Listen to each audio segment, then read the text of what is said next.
EVM की विश्वसनीयता को लेकर जब जब विपक्षी दलों की तरफ से सवाल उठाए जाते हैं, तब तब सत्ताधारियों की तरफ से उनके ऊपर कटाक्ष किया जाता है, तंज कसा जाता है और कहा जाता है कि संवैधानिक संस्थाओं पर विरोधी दलों के नेताओं को भरोसा नहीं है, इसीलिए ऐसे सवाल उठाए जाते हैं और ऐसा भद्दा मजाक किया जाता है। आवाम को बरगलाने की कोशिश की जाती है ताकि सियासी फायदा लिया जा सके। लेकिन अब सुप्रीम कोर्ट ने चुनाव आयोग को सख्त आदेश दिया है। सुप्रीम कोर्ट ने चुनाव आयोग को साफ शब्दों में कहा कि हाल ही में जिन राज्यों में उपचुनाव संपन्न हुए हैं, विधानसभा चुनाव संपन्न हुए हैं, उन राज्यों का डाटा कतई ईवीएम से डिलीट नहीं किया जाना चाहिए। साथ ही नया डाटा ईवीएम में तब तक अपलोड न किया जाए जब तक कि जांच पूरी न हो जाए। एडीआर की तरफ से एक याचिका दाखिल की गई थी, जिस याचिका पर सुनवाई करते हुए सुप्रीम कोर्ट की तरफ से ये टिप्पणी की गई और सख्त आदेश दिया गया। हालांकि चुनाव आयोग की तरफ से दलील दी गई कि जो भी काम हो रहा है वो कोर्ट के आदेश पर हो रहा है, लेकिन सुप्रीम कोर्ट ने साफ तौर पर कहा कि विश्वसनीयता का सवाल है, ऐसे में आदेश का पालन आपको करना ही होगा। चुनाव आयोग ने क्या कहा, आइए आपको सच शब्द में बताता हूं। ईवीएम के वेरिफिकेशन से जुड़ी एक याचिका पर सुप्रीम कोर्ट ने चुनाव आयोग से जवाब दाखिल करने के लिए कहा है। एसोसिएशन फॉर डेमोक्रेटिक रिफॉर्म यानी एडीआर की इस याचिका में मांग की गई है कि सुप्रीम कोर्ट चुनाव आयोग को ईवीएम की वर्ड मेमोरी की जांच के लिए स्पष्ट प्रोटोकॉल बनाने के लिए कहे।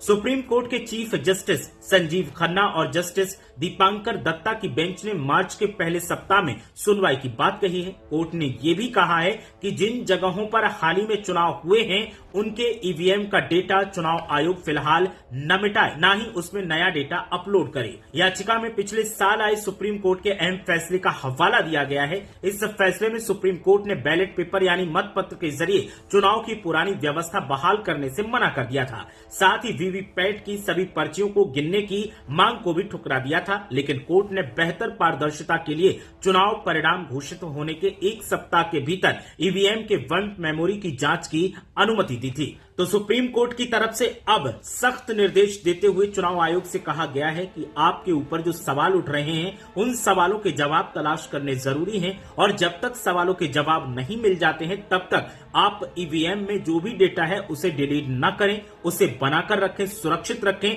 और नया डेटा उपलब्ध न करवाएं, न ही उसमें कोई नया डेटा अपलोड करें।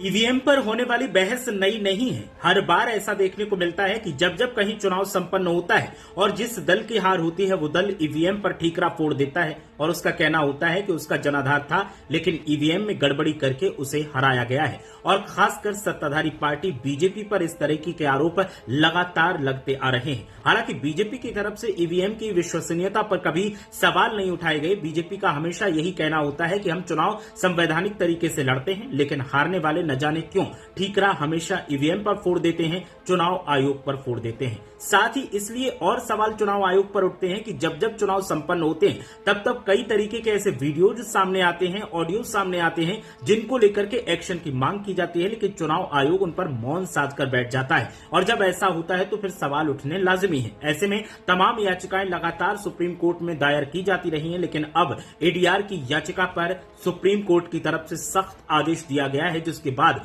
विरोधी दलों की तरफ से राहत की सांस ली जा रही है और विरोधी दलों का कहना है कि अब सच्चाई जरूर सामने आ जाएगी। सुप्रीम कोर्ट के आदेश पर चुनाव आयोग अब अगला कदम क्या उठाता है, वो तो देखना दिलचस्प होगा ही। साथ ही जब ईवीएम के डेटा की विश्वसनीयता की जांच की जाएगी, तो पता चलेगा कि क्या वाकई ईवीएम में गड़बड़ी करके चुनाव जीता जा सकता है या फिर इस तरीके के दावे सिर्फ राजनीतिक फायदा उठाने के लिए किए जाते हैं। सच्चाई क्या है वो तो जांच के बाद ही सामने आएगी, लेकिन फिलहाल सुप्रीम कोर्ट के फैसले को लेकर हलचल का माहौल देखने को मिल रहा है।